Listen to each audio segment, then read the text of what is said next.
Doubling down on my comment from earlier, again, I do think that going into the decision on paper, this team was really exciting. It was a burgeoning realization that started to occur to them that we don't have what it takes right now to compete on that stage. That's why I'm so hesitant to let you take over, man. God damn it!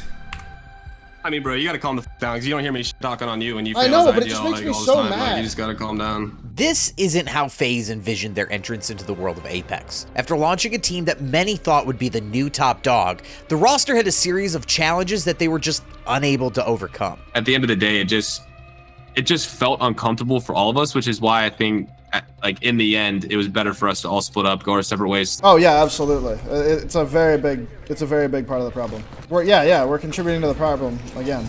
But what happens when a roster reaches a breaking point and is forced to start from the bottom all over again? Once I saw that there was like going to be able to be positivity no matter what, no matter our faults, that's when I knew I had the right team. Let's go! Oh my god! I fucking destroyed them! That first project not going the best and then wanting to kind of double down and commit with Eric, because we had committed to Eric and we wanted to give him another chance to put a roster together, and that was a bet I was willing to make. This is the story of FaZe Apex and the team's rise, its fall, and its eventual rising again. But first, as always, make sure you like and subscribe to this channel to stay in the loop so you don't miss out on stories just like this one. The story of FaZe Clan joining Apex Legends centers around one person, Eric Snip3down Rona. Snipe got his start in what was essentially the X Games of video games, the MLG or Major League Gaming. Baby, this is when you gotta come clutch. The final 5 kills here for Triggers Down. Oh! Snip3down is on fire! And I can't overstate how impressive Snip3down's career has been. He is cemented first ballot Hall of Fame and an Esports Hall of Fame, if there ever is one. Top 3, in my opinion, in North American esports history, most historic names in esports, given his resume across Halo and now Apex Legends. We make a lot of bets on people. You know, if we can bring in that rock star personality, that person that's bigger than life, that's bombastic, and that's a phenomenal player, but also has those other elements, we will. Having built a career out of Halo in his early days, Snipe eventually found success as part of a stacked TSM roster that led the way as the early super team of competitive Apex Legends, with a roster made up of Snipe, their in-game leader Imperial Hal, and Reps, their anchor player, with Snip3down replacing TSM's former player Al Braleli. While TSM is known for having a winning record, it's a team that is also known for a very specific way of communicating with team members. You're taking now? Bro, you're blocking me! Holy f***, you guys are pissing me off. Snipe is one of those people that has, for lack of a better word, I don't use this for many people, but gravitas, you know, in real life, but also his presence online because of how he's accomplished his Halo career and all of the things that he's won. He's the type of player that most teams, when you see he's available, have to at least consider.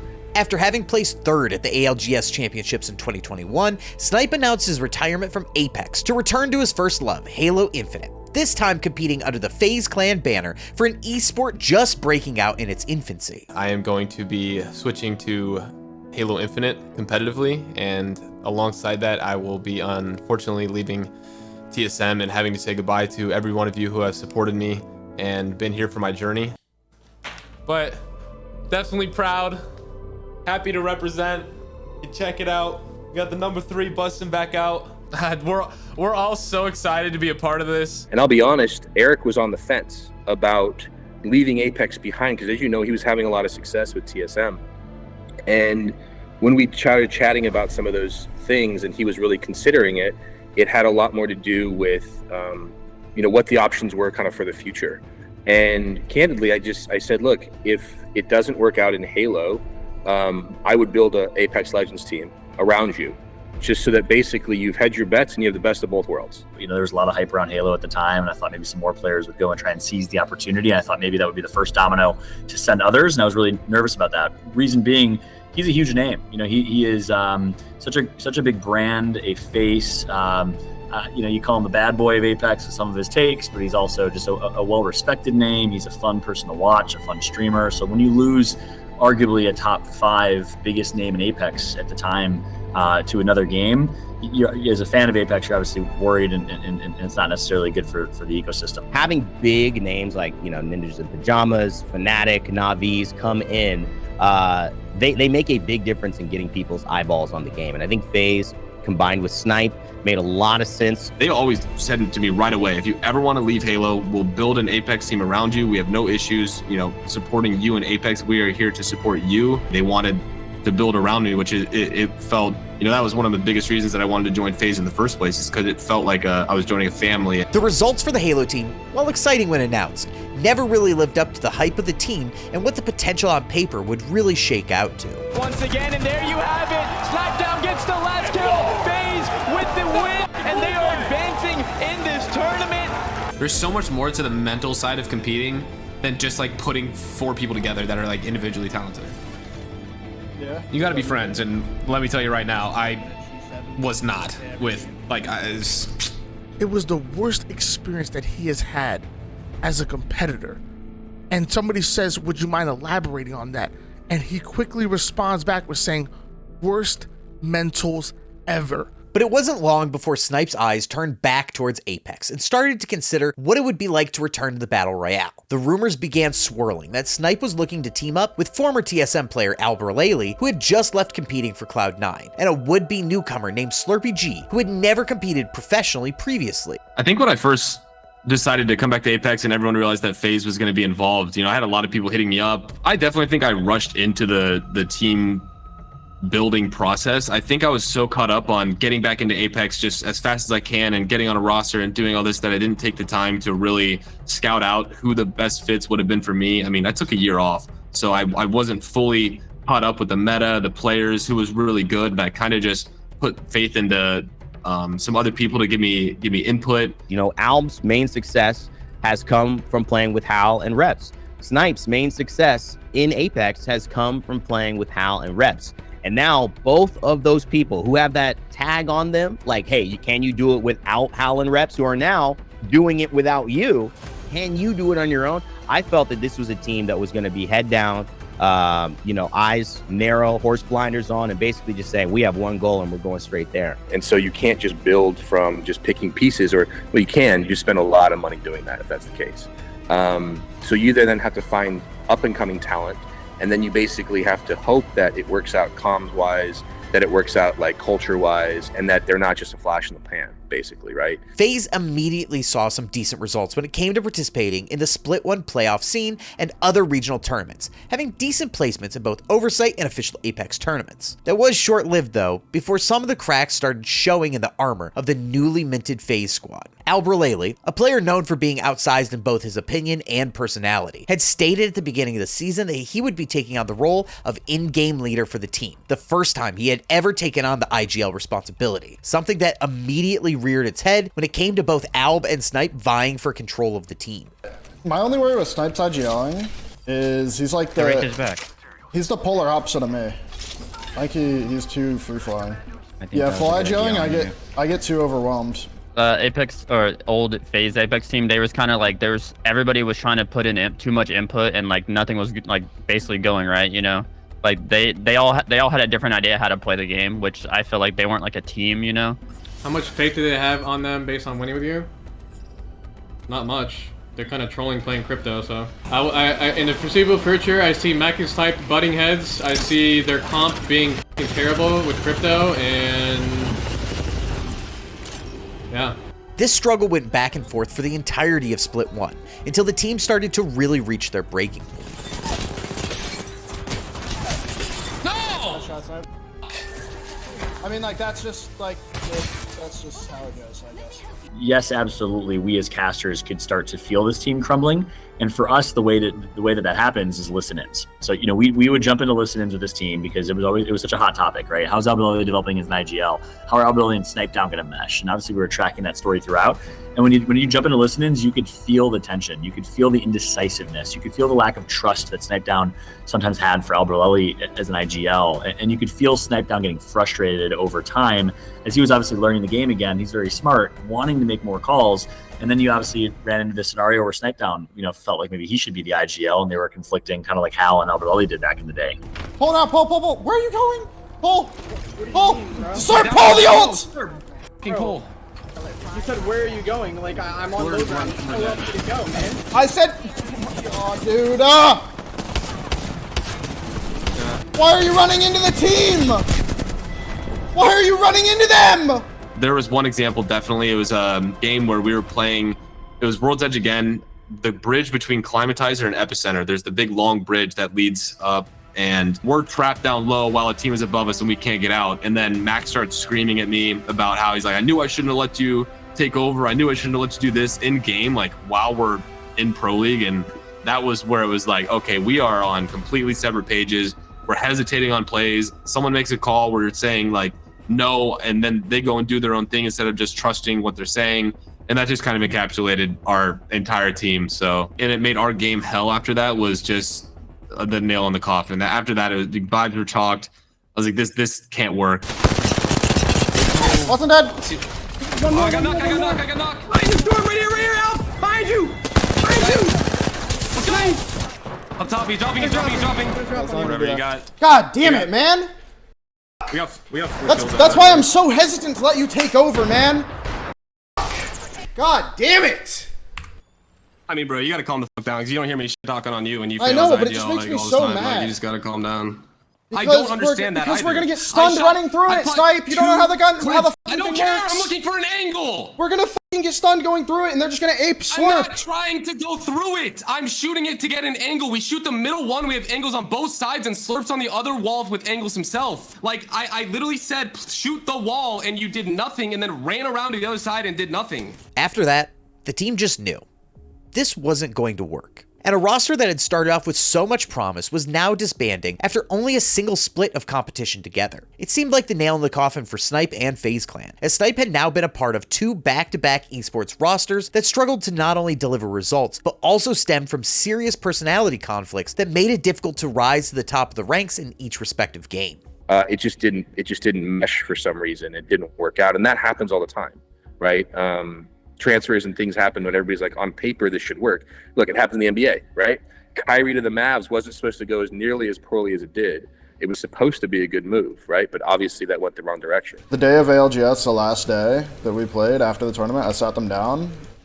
Like when we turned off our streams, I immediately went like, look, I don't doubt roster swaps happening. Whatever happens, happens, and I respect you guys' decision. And so, missing their chance as a team to participate, Snip3down took off to London to join the Apex Legends broadcast team on the casting desk to attend the Split 1 playoffs. Not as a competitor like he had wanted, but instead watching from the outside as he was once again shut out from participating in a championship event. And I remember, Snipe coming in and he joined us on the desk at that playoffs, obviously his team not being represented, and had, it was a little bit of a melancholy vibe, but also a little bit of I think a sobering vibe. Like, hey, I'm here on desk. I want to be there playing, as a competitor. You kind of understand when you go to the championship, but you're not playing in it. When you go to that thing, you're like, I could have been there. I could have been having that opportunity. It lights something in you. So if it wasn't obvious to people that they needed to make a change before then, I think at championships with Snipe being in that arena, I think that definitely made it very clear that something had to shift if they were going to be able to compete in the Split 2 playoffs. Thoughts on Mac leaving? He didn't leave. He got told that he was not there anymore. Let's be honest. Mac's IGLing skills are obviously not incredibly good, and I didn't watch their games, so I can't sit here and say like, oh, he's dog shit at it, right? Maybe it was like, I don't know, whatever, right?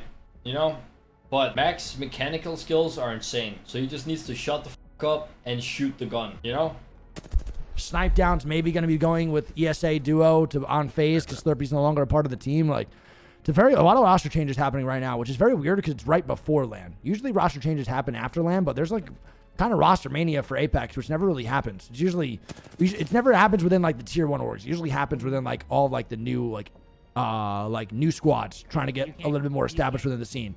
All it took was a single weekend of watching from the outside to have the new team come together. Nothing was more electric after Split 1 concluded than who the new FaZe roster would be. And when the announcement came that it would be Snipe, Phony, and Frex, it seemed that professional Apex felt different than the last time a FaZe Apex roster was announced. But then the day before the finals, where I won with Capra and Luda, Snipe reached out to me and he was like, hey, you know, after this, I don't know what you want to do, but I'm very down to like get a roster and have you in it and be my IGL. And I was like, I don't really know if he understood exactly what he was doing right here, because like he was putting pressure on me to like perform for that finals. You can't just build a championship team like that. I mean, you can get lucky, don't get me wrong, but realistically, you've got to start putting the pieces there, and you got to start aiming to build towards it, right? In a game like Apex, you know, you want a percentage chance of being there in that final kind of golden circle, and then ensuring that you are there with a chance to win.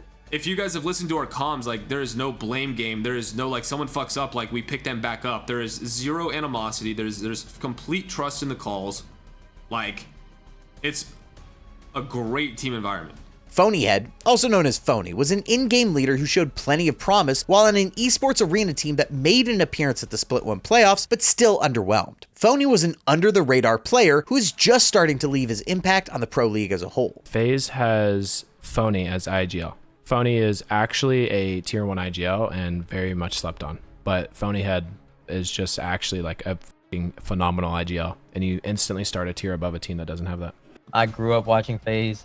I grew up wanting to be a part of FaZe. Even when I was in Apex, I came out with like a little montage hoping that I would get in the top FaZe 5 or whatever for Apex.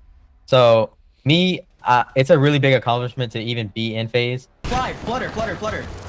Fly this way, fly this way.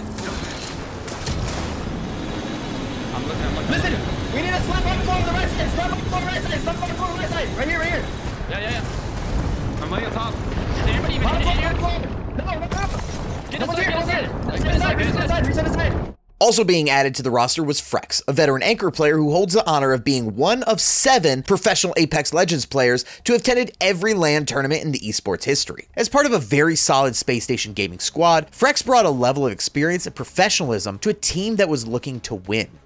And it's going to be SSG, the last one alive. Zener getting some more shots. Maybe going down. And here we go, a 1v1 for the win. We're going to get it. No, it's 2v1. And SSG beats Crazy. I'm just more of, like I said, I'm just more of like a jokester. I don't like confrontation that much, so I don't want to like get into a fight. I don't want to have any animosity with my teammates or anything. So, and I think Phony is the same way too, because he's super, you know, he's just super funny. And then Snipe, you know, he just Snipe. He doesn't care, you know.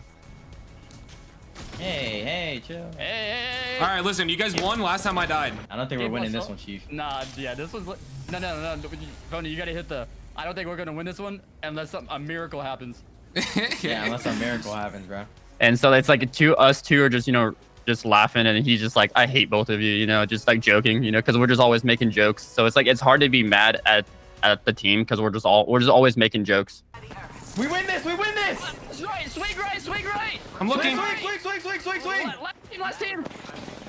There you go! One shot! Last guy! Swinging him! Let's go! Let's go! Let's go, baby! Oh, shit! Oh my god! I think a big part of what this FaZe Clan's current success is made of is the sum is greater than the individual parts. I think the individual parts are pretty great.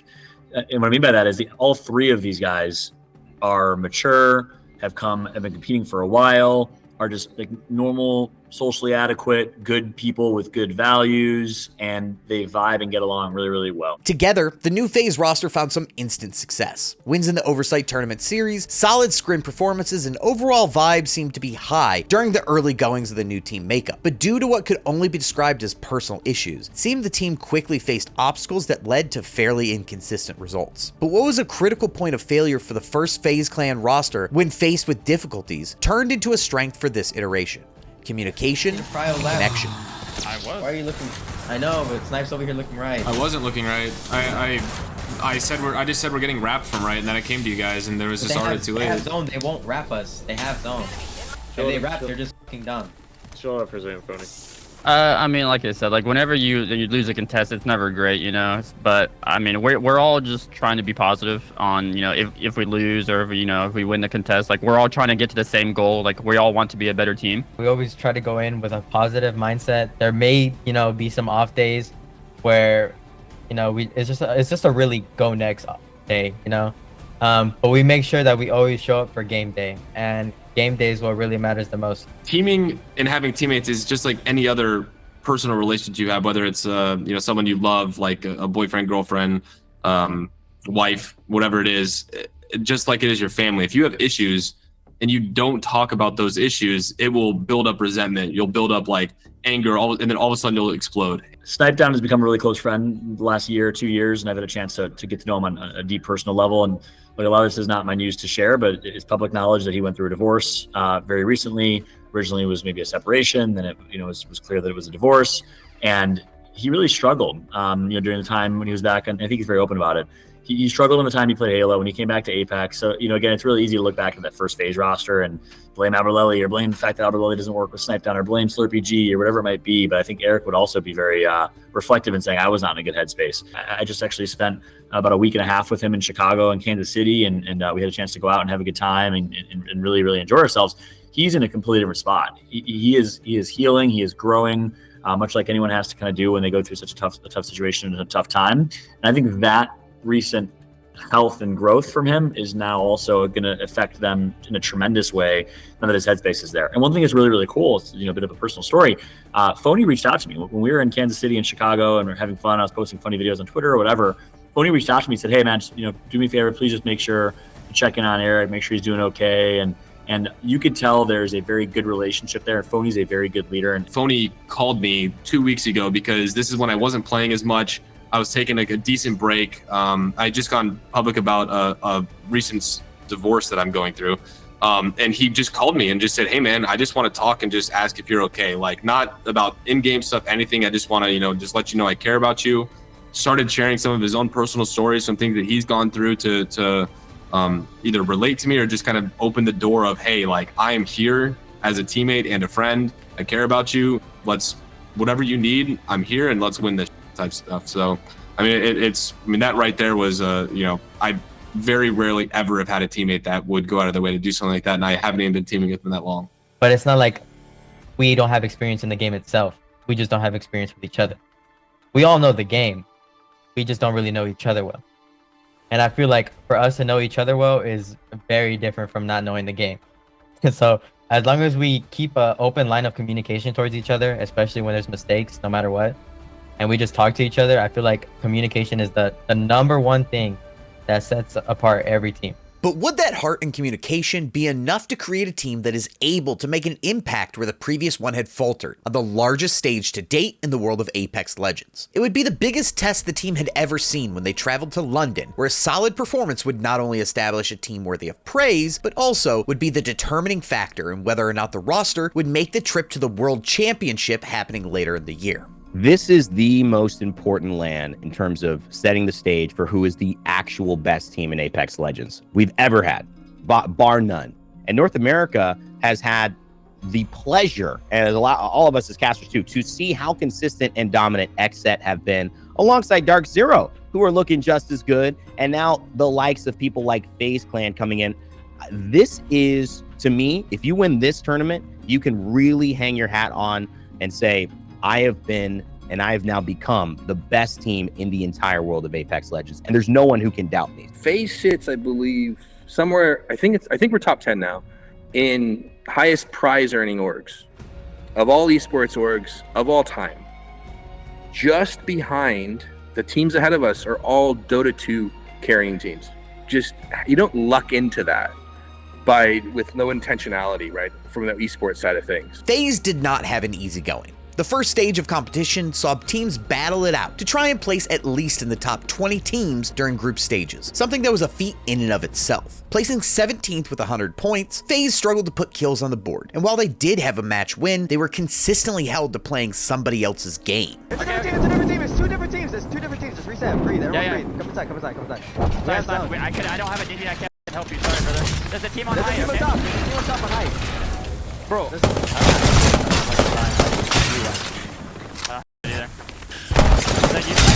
Yes, I'm good. Okay. Can you guys fix that? What shot?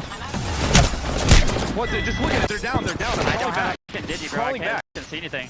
But there came a moment of inflection for this FaZe team that even veteran squads would struggle with. In the winner's bracket, to qualify for the final round of the Split 2 playoffs, FaZe would be bounced to the loser's bracket on a tiebreaker that Ganbare Otosan won due to having won a single game. Something that FaZe came so close to doing before another team stole it away just a few games earlier. FaZe still there. E6 have been eliminated as well as FaZe and Snip3down try and survive. I mean, even having a Valkyrie here could be big because you can get up in the sky, you can avoid some of this play, but Snip3down and Frex as a 2 still doing their job. Alliance get eliminated, and now Snip3down goes down as well, and Tropic from this southern side. They had one of the best positions, but they're down to 2 as well. Do or die. FaZe needed to be able to put up the fight of their lives in order to stay in the competition, and honestly, to still have a shot at qualifying for champs. And while it wasn't pretty, the FaZe squad eked their way through to the finals in 10th place, where if they had placed just one spot lower in the final game, they would have been eliminated from the tournament. Tough for J-Lings as they watched on. They now know that they will not be in the grand finals. They drop down into 11th position. I mean, FaZe are still holding on as well. FaZe are currently in 9th position. They're only 3 points ahead of Pioneers as it stands. But as soon as Realize or Entropic go out... Speaking of FaZe... They should be okay. Speaking of FaZe, they're gone! FaZe are out! Oh, that changes everything! FaZe still in 9th at 33 points. Firebeaver starting to get aggressive. I cannot wait to get this up here because I know a couple of these squads had the performances they were hoping for, like we talked about. Blackhand, Xset, Riddle Order, making their way through, popping all the way down. Tiff, this top 10.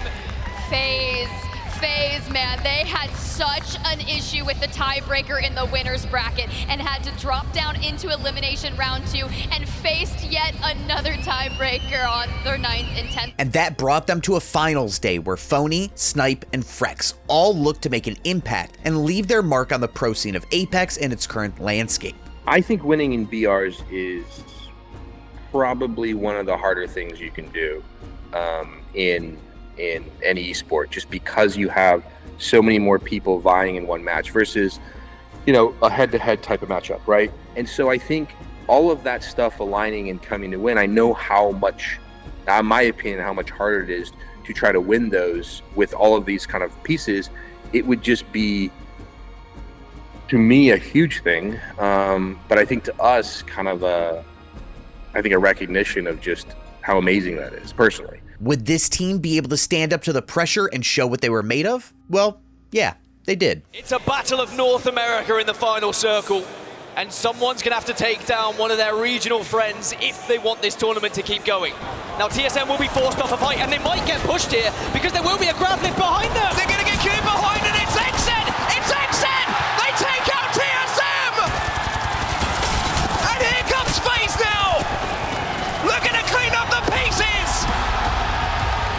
FaZe are your champions here in Game 6!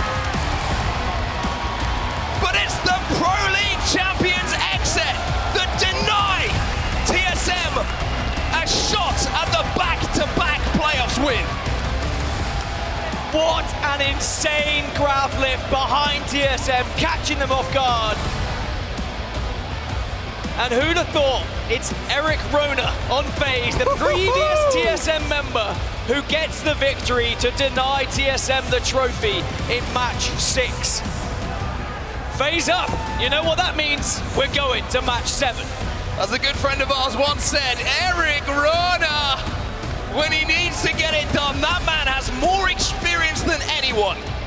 As FaZe will win such an intense endgame. And you know what makes it even that bit sweeter? FaZe are on match point. We will have 4 teams going into match point on match 7. Surely someone takes it here. One of the eventual 6 teams that reached match point, FaZe Clan put on a show for the London audience and wowed a caster's desk that had consistently talked about Dark Zero, TSM, Energy, and Xset, but nowhere a mention of FaZe. That's just mainly to show me that I still need to prove something and that I need to showcase something at LAN. I know a lot of teams, you know, they deserve it. Like those teams that you listed, they all deserve it. NRG deserves it, TSM deserves it. And it is kind of bad that they do cater more towards like the higher teams, but it's not like they don't deserve it, you know. Especially since they decided to add booths directly for those teams. TSM gets one, Alliance gets one. All these household names get one for Apex. Not every team, but just solely those teams. And I feel like that just motivates me even more, knowing that that's a capability that we just need to pop off at LAN to showcase that we can be one of those teams to have fans to root for, to have people there saying phony, snipe, everything. We love you, we love you. We want that, So it just makes us work harder to even achieve that.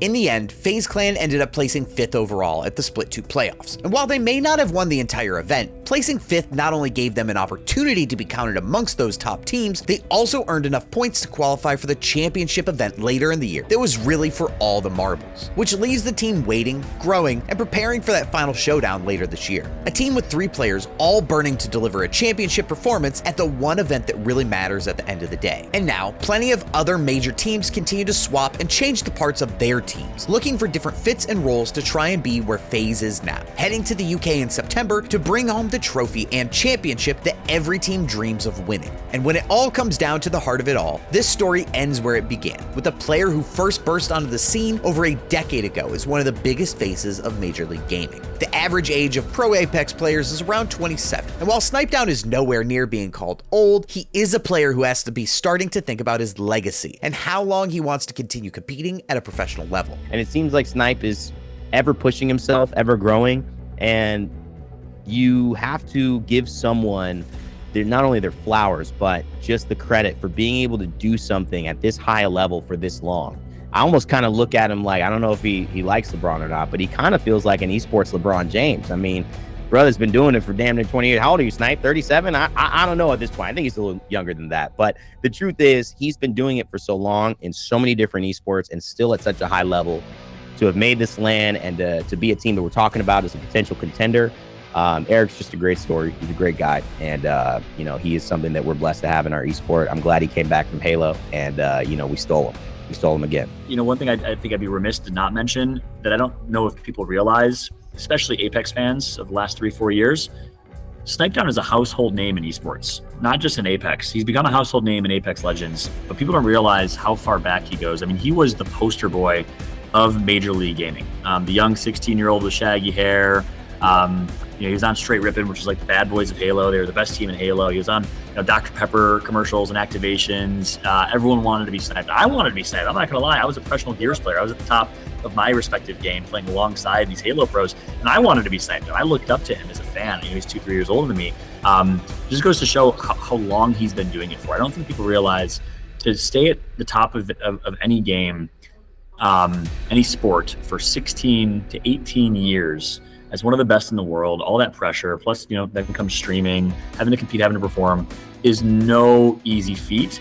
And I can't overstate how impressive Snip3down's career has been. So while this may not be the last we see of Snip3down, there are a lot of roster rebuilds left in his career. So this is the one that has to work. A team that entered in the scene with all of the promise and hope that comes along with a massive organization like FaZe Clan entering, only to burn out so quickly, and then somehow, some way, find a roster that is able to consistently surprise and deliver winning results hinges on the heart and personalities of that roster being able to face trials and get back up again. It's just always that go next attitude. And if they don't win every game, it's probably wise not to bet against the competitor who has found a way to keep getting back up over the past 15 years of competing.